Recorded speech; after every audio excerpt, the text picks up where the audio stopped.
Sunny startles at small noises, yet stalks a fruit fly with laser focus. She ignores calls and cuddles, then, on her terms, offers a brief brush against a leg or a soft meow that feels earned. She'll vault onto a shelf, scatter objects, and carry on as if that's simply what a cat does.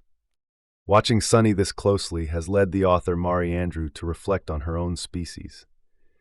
If a cat is allowed to be inconsistent and self-protective, then people deserve the same permission to be imperfect. She presents human in as a key concept. It means living with missteps, confusion, and intense feeling as part of a normal human range.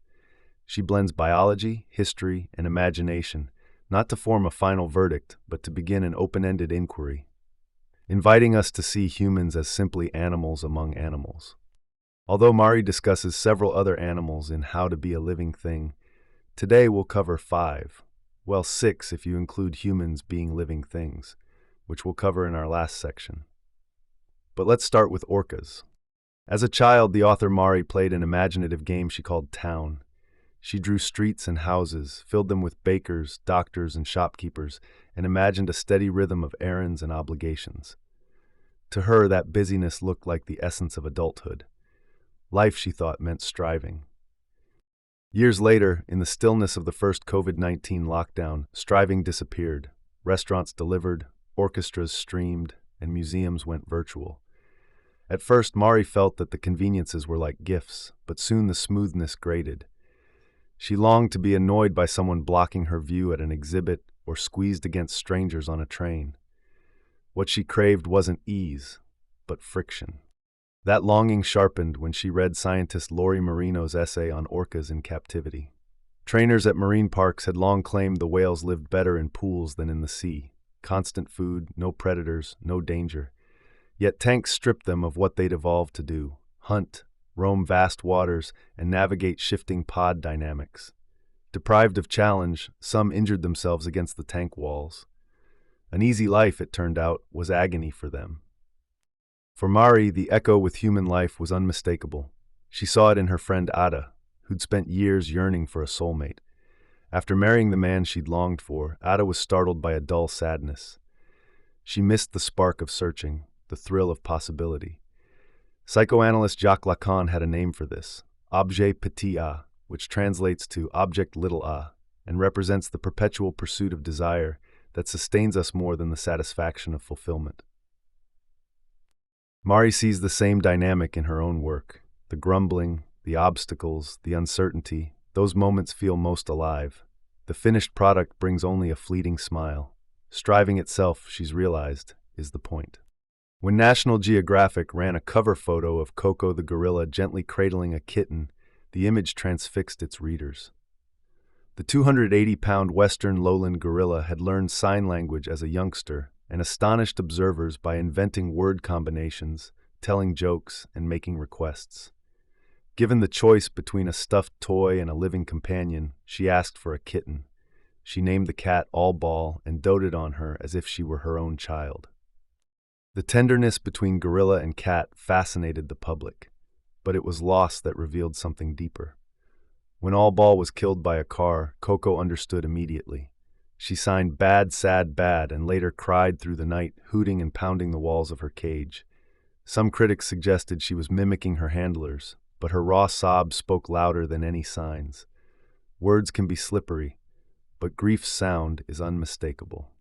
When the author Mari was a child, she wondered whether words ever matched from person to person, whether her blue or her sad was anyone else's. Language can feel fragile, but a howl cuts through doubt. She once read an essay by a grieving father whose daughter was killed while biking. "I ache," he wrote. "I howl." She also remembers a nature documentary showing elephants encircling a slain herd member and bellowing together, and she recalls the night a mouse, injured by a trap, dragged itself under the fridge and wailed all night while she cried with it. Across species, pain speaks in one register. That register shows up in human life, too. Sobbing in a taxi in Chile, Mari was comforted by the driver who repeated the word "pobrecita," poor thing. In New York, strangers handed her tissues or offered a knowing nod in response to her crying. A stranger's tears need no translation. Coco the gorilla showed us that while love across species can feel miraculous, grief comes for every living being. Its raw sound is unmistakable, a language we all understand. Once at a retreat center filled with animals, Mari only wanted to spend time with the donkeys. But before she could reach them, a farmhand named Gary stopped her to introduce the flock of chickens that had gathered in her path. Stroking a black hen called Edna with surprising tenderness, he described their personalities as if introducing old friends. One hen was sweet, another acted like a dog, and soon Mari found herself with a bird perched on her lap, listening to gentle clucks and chirps that sounded less like barnyard cliches and more like soft conversation. Gary explained that these sounds were meaningful, warnings, reminders of social hierarchy, signals of joy or fear. To him, the flock was talking.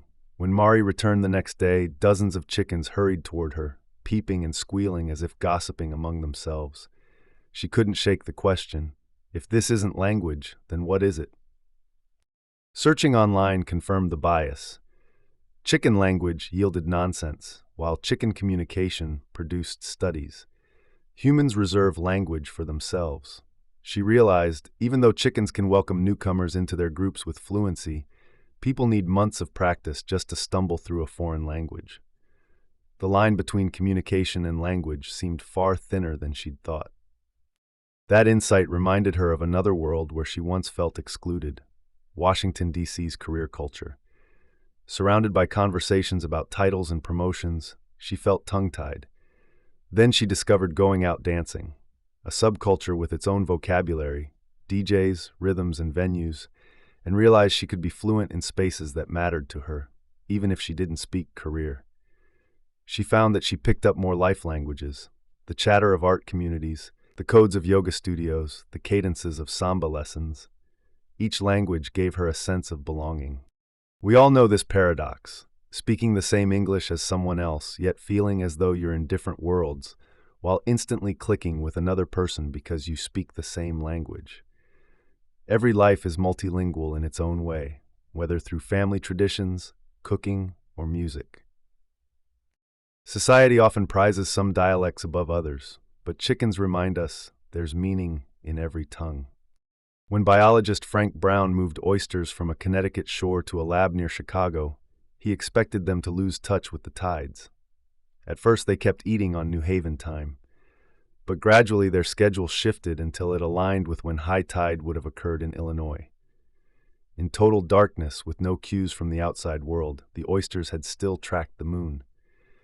Brown concluded that life pulses in rhythms beyond human senses, a claim that earned him ridicule, but also showed how narrow our definitions of knowledge can be. For Mari, Brown's discovery echoes in her own life. In dance class, movement gives her a way to express emotions that resist neat explanations: grief, survivor's guilt, small bursts of joy. When a neurologist turned up to a class to observe, hoping to prove dance's therapeutic benefits, the need for evidence felt almost absurd. Mari already knew it in her body. She calls it transrational knowledge, truth that exceeds reason but still feels undeniable. Perceiving in this way makes many animal abilities seem less far-fetched. Of course, oysters can sense the moon. Of course, dung beetles steer by the stars, termites drum their heads in warning, and orangutans treat their wounds with leaves. The more we listen to the world around us, the more we notice intelligence expressed in countless forms. Robin Wall Kimmerer, a botanist and member of the Citizen Potawatomi Nation, draws a similar distinction. Western science sharpens our seeing, while indigenous traditions teach us to listen with intuition, emotion, and spirit. Mari has felt her own mind loosen with age. Certainties that once seemed sharp now give way to contradictions and shifting perspectives. That change doesn't mean indifference. It makes her gentler, more curious, and more open to wonder. Science itself, she suggests, could benefit from the same spaciousness, especially when it takes seriously traditions that value listening as well as measuring. When an autoimmune attack on Mari's nerves left her partially paralyzed, the wheelchair she received felt like liberation. She could move again, go outside, visit a cafe, ride a bus. At that time, her legs felt impossibly heavy, but thankfully the paralysis wasn't permanent. Reflecting on that time, it was how others reacted that struck her most, rather than her regained mobility. People looked away or overcompensated with awkward smiles. Later, a hairdresser with a disabled daughter put it bluntly, "No one wants to see disabled people." The words rang true. Society prefers to keep disability, aging, or homelessness out of sight because these realities force us to face our own fragility. That reaction is rooted in disgust, one of our oldest instincts. Evolution made it a survival tool, marking unsafe food, enforcing group boundaries, creating the guttural ugh understood in every language. But today, the reflex often misfires, pushing us to reject people whose existence unsettles us. No creature crystallizes that reflex quite like the rat. In New York, disgust for rats unites rich and poor, left and right. Science even has a word for our relationship with them, commensal, meaning they live off us without harming us. Yet most people feel harmed simply by their presence. It's why glue traps, poison, and drowning, methods that would horrify us if used on dogs, are socially accepted for rats. Yet the science built on rat experiments shows us qualities we'd usually reserve for ourselves: empathy, playfulness, intelligence, even joy. Rats, free-trapped companions, play hide-and-seek, giggle when tickled, and display distinct personalities. In so many ways, they mirror us, and that may be why they repel us so strongly. To psychologist Carl Jung, the shadow is the part of ourselves we repress. Could it be that rats embody that shadow, resourceful, adaptable, needy, intrusive? Our contempt for them reflects not only what we fear in the world, but what we'd rather not acknowledge in ourselves. And the parallels don't stop with animals. The same instinct that makes us recoil from rats shows up when we turn away from unhoused neighbors, the disabled, or anyone pushed to society's margins. As a child, Mari loved snakes and rodents, but she grew into an adult who said ew to rats. That shift mirrors how we're socialized to treat difference. Don't look too closely, don't get too close, don't be mistaken for the other.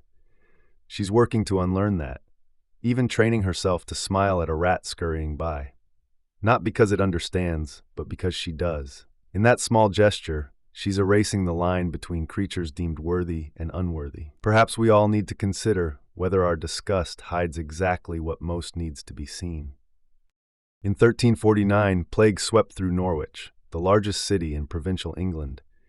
Among its survivors was a child named Julian, who had once spent her days chasing cats through alleyways, stealing pretzels, and weaving fairy homes under blackthorn trees. The joyful midsummer festivals she knew, bonfires, songs, and barefoot games, were replaced by empty stalls, body carts, and the bell cry of, "Bring out your dead."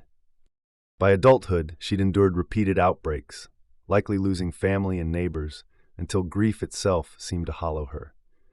On what she thought was her deathbed, Julian broke open into visions that reimagined God not as punisher, but as loving mother. She began to write of our natural bodies not as fallen or shameful, but as beautiful, inseparable from soul, part of the goodness of creation. Julian of Norwich's writings directly challenged her society's empire-shaped theology of sin and hierarchy. Against a culture that cast women, the earth, and animals as inferior, she taught that humans are part of nature, not above it. "All shall be well," she wrote, not in denial of suffering, but in radical trust that creation itself is good. Her insistence that the Jewish people weren't to blame for the plague and that human beings were inherently beloved was shocking in a world dominated by fear, scapegoating, and despair. Mari's own cat can teach the same lesson in its quiet, creaturely way, stretching, resting, and breathing fully, reminding us of how we once breathed as children.